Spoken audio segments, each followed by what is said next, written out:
Shalom kepada semua penonton video saya. Jika Anda merasa terberkati dengan video saya, jangan lupa bantu like dan share ke semua saudara-saudaramu. Saya sedang berjuang bersama Anda menegakkan kebenaran firman Tuhan di zaman yang semakin jahat ini. Terima kasih banyak atas dukungan dan empatinya kepada saya. Selamat berjuang dan melayani Tuhan kita, Yesus Kristus. Salam damai buat semua keluarga dari saya, Evangelis Roni Suwono. Suara orang Kristen di tahun 2024 menjadi salah satu kunci untuk mengalahkan politik identitas. Namun pilihan seseorang kepada calon pemimpinnya adalah hak politik setiap pribadi yang harus dihargai. Lewat video saya kali ini, sudah ada beberapa pendeta atau hamba Tuhan yang mulai menunjukkan arah dukungan politiknya kelak di tahun 2024. Tentunya pendeta atau hamba Tuhan tersebut juga akan mengajak para pendukungnya untuk memilih calon pemimpin yang saat ini menjadi pujaan hatinya.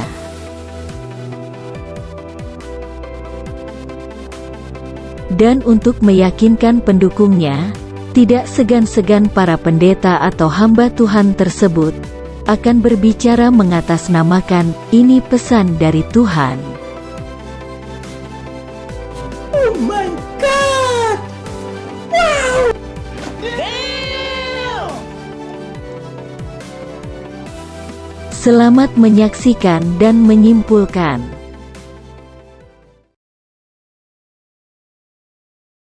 Bapak Ibu, saudara-saudaraku, akhir-akhir ini ramai sekali ceramah seorang yang melarang kita untuk berteman dengan orang dari agama lain.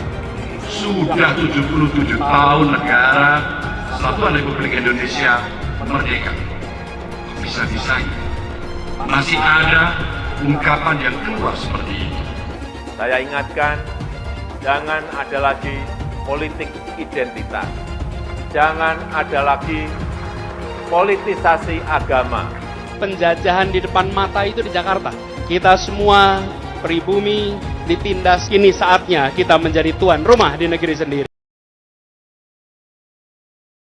Salam. Izinkan saya menyampaikan rasa syukur bahwa berkat atas izin Tuhan Yang Maha Kuasa, dan semoga hari ini menjadi hari bersejarah yang kita akan ingat dalam perjalanan hidup kita. Anies Baswedan mengunjungi gereja. Yang membuat saya aneh itu justru pernyataan dari pendeta dari gereja yang bersangkutan. Malah menobatkan Anies Baswedan sebagai bapak kesetaraan. Tidak layak seorang Anies menyandang gelar bapak kesetaraan. Jangan Pak Pendeta ini mencoba menyesatkan masyarakat, mencoba memanipulasi sejarah. Jangan yang hitam dikatakan putih, Pak Pendeta. Pak Anies, saya Pendeta Gilbert Lumoindong mau mengucapkan Eid Milad, selamat hari jadi. Pak Anies telah menjadi berkat besar buat Kota Jakarta, dan selanjutnya saya juga percaya akan menjadi berkat besar bagi Indonesia. Kita doakan Pak Anies terus berhikmat, terus bijaksana, dan menjadi pemimpin yang luar biasa dalam keluarga, menjadi suami yang hebat, menjadi orang tua yang membawa dampak yang luar biasa buat anak-anaknya. Kami bangga dengan Pak Anies. Doa kami tetap menyertai, kiranya Tuhan yang mempunyai langit dan bumi, yang kami imani dalam Kristus Yesus, selalu menyertai Pak Anies. Sekali lagi, Eid Milad dan selamat hari jadi. Tuhan memberkati. Namun geng, ada sebuah cerita yang sangat-sangat menarik dan menurut gua ini bisa menjadi sebuah isu yang menggemparkan lah gitu. Tapi sebenarnya ini adalah isu lama, cuman mungkin ada sebagian teman-teman yang belum tahu gitu ya. Sai Baba itu dikabarkan meninggal dunia atau mati karena dibunuh oleh orang Indonesia. Ini bukan kabar angin belaka geng, orangnya ada dan masih hidup. Nah hari ini kita akan bongkar permasalahan ini. Nama orang yang kita maksud adalah Daud Tony. Sebelum kita bahas siapa Daud Tony atau backgroundnya dia ya kan, kenapa dia bisa disebut-sebut sebagai orang yang memiliki ilmu tinggi dan mampu mengalahkan dukun-dukun, serta dia mengaku telah membunuh Sai Baba gitu ya. Jadi kita langsung ke inti ceritanya ketika Daud Tony ini dikabarkan telah membunuh Sai Baba. Hal ini terjadi pada bulan Januari, tepatnya pada tahun 2011. Di saat itu Daud Tony dipanggil atau ditelepon oleh salah satu jenderal untuk datang ke Cikeas. Ini merupakan tempat kediaman presiden kita di saat itu. Kemudian Daud Tony tanpa pikir panjang langsung datang ke Cikeas dan tiba-tiba saja dia sampai ke kediaman presiden. Itu dia merasakan ternyata ada santet di kediaman presiden tersebut. Santet tersebut menurut Daud Tony adalah santet tingkat tinggi dan berasal dari negara India, geng. Dan di saat itu ibu negara langsung menemui Daud Tony dan langsung menyampaikan maksud pemanggilan Daud Tony ke kediaman presiden. Dan Daud Tony tanpa diberitahu terlebih dahulu, dia langsung tahu maksud dari pemanggilan dia ke Cikeas ini. Dan dia langsung menunjuk siapa orang yang mengirim santet itu. Jadi secara terbuka dia memperlihatkan fotonya, geng. Dan ibu negara langsung mengiyakan, membenarkan orang tersebut. Dan menurut Daud Tony, memang orang ini adalah tokoh sakti yang berasal dari India. Seseorang yang menurut Daud Tony memiliki ilmu yang setara dengan Daud Tony di saat Daud Tony ini belum bertobat, baik level ilmu batin maupun ilmu mistis dan santet. Dan di saat itu Daud Tony merasa kayak dia tuh selama hidup belum pernah menghadapi seorang lawan yang levelnya sama dengan dirinya, geng. Jadi pertempuran antara Daud Tony dan tokoh India tersebut alias si Sai Baba gitu ya, ini adalah pertempuran hidup dan mati. Saya tuh sebenarnya ya, saya waktu Jenderal Pramono Edi sebelum pensiun itu 2013 ya. 2013. Waktu itu dia memberi saya perintah. Ya. Dan perintahnya itu saya pegang sampai sekarang. Wow. Daud, siap Jenderal. Saya ingin kamu selamanya jadi hantu.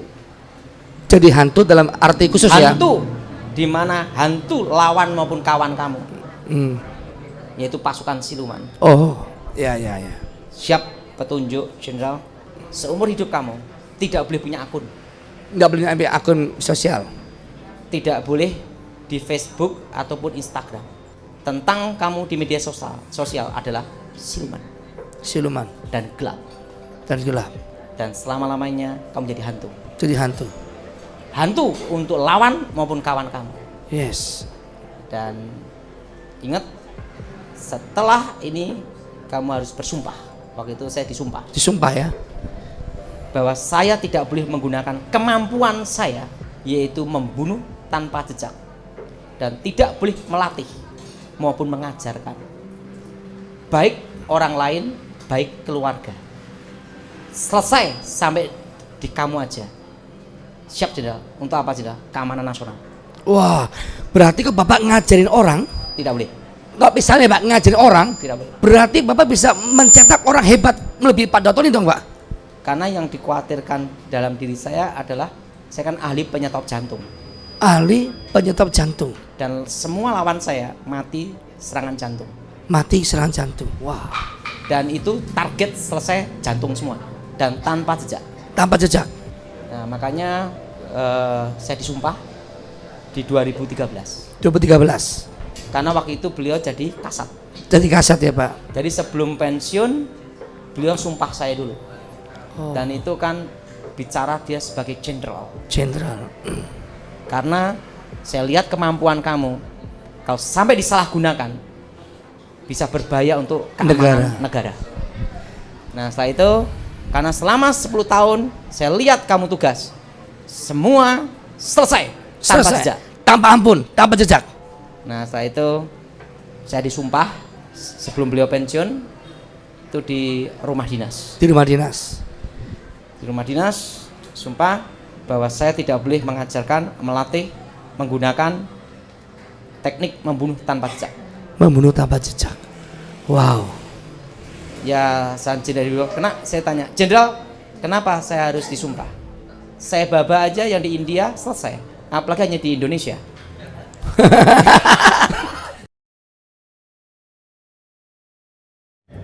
Ya guys, ketemu lagi dengan saya dan seperti yang sudah saya katakan kemarin bahwa aura Pilpres 2024 sangat terasa walaupun masih 2 tahun yang akan datang. Ya, bahkan beredar sebuah video bahwa semua pendeta di Jakarta mendukung atau berterima kasih kepada Anies Baswedan karena bantuan yang mereka terima selama ini. Bahkan dikatakan 1000 pendeta GPDI sangat merasakan bantuan dari Anies Baswedan berupa BOTI, bantuan operasional tempat ibadah, dan secara implisit mereka menyatakan dukungan kepada Anies karena dia layak jadi pemimpin, seorang yang pluralis dan nasionalis. Check it out. Di zaman Pak Anies, kami pendeta-pendeta di Jakarta dari semua gereja mendapatkan apa yang disebut dengan BOTI, bantuan operasi tempat ibadah. Sangat membantu kami. Gereja, kostor dapat saudara, dan lain sebagainya. Bahkan sekolah minggu, guru sekolah minggu akan diberi. Jadi rumor-rumor mengenai beliau itu saya kira hal yang keliru. Sentuhan sosial dari beliau untuk gereja, khususnya di Jakarta, itu sangat berarti bagi kami. Dan saya masih ketua Majelis Daerah GPDI DKI Jakarta, mewakili hampir 1000 gembala, menyampaikan kepada Bapak Gubernur terima kasih buat bantuan BOTI gitu. Bapak Anies Rashid Baswedan PhD ini juga sahabat saya dan orang sangat hebat. Seorang pemimpin ibu kota DKI Jakarta yang memiliki kapasitas melebihi cakupan daerahnya, dan ya Tuhan Yesus dipermuliakan dah. Kalian ngerti lah pokoknya semua.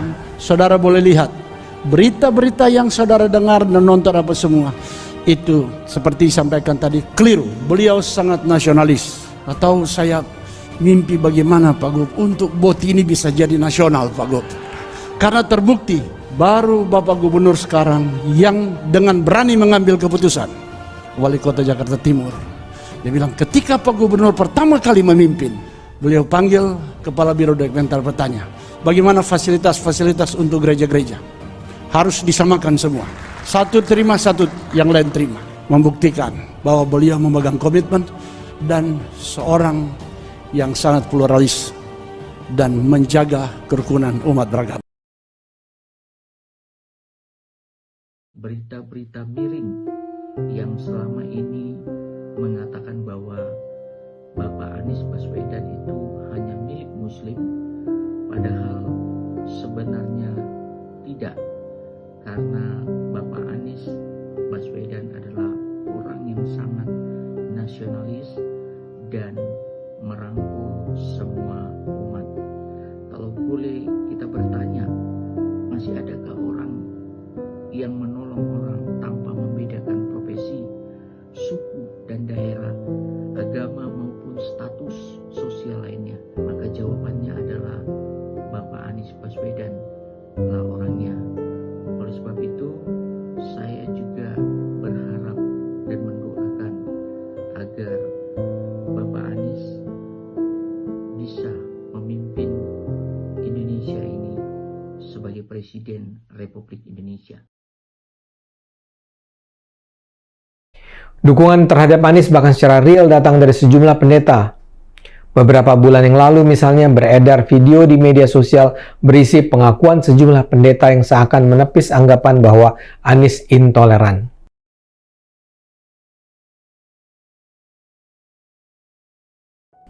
Shalom kepada semua penonton video saya. Jika Anda merasa terberkati dengan video saya, jangan lupa bantu like dan share ke semua saudara-saudaramu. Saya sedang berjuang bersama Anda menegakkan kebenaran firman Tuhan di zaman yang semakin jahat ini. Terima kasih banyak atas dukungan dan empatinya kepada saya. Selamat berjuang dan melayani Tuhan kita, Yesus Kristus. Salam damai buat semua keluarga dari saya, Evangelis Roni Suwono.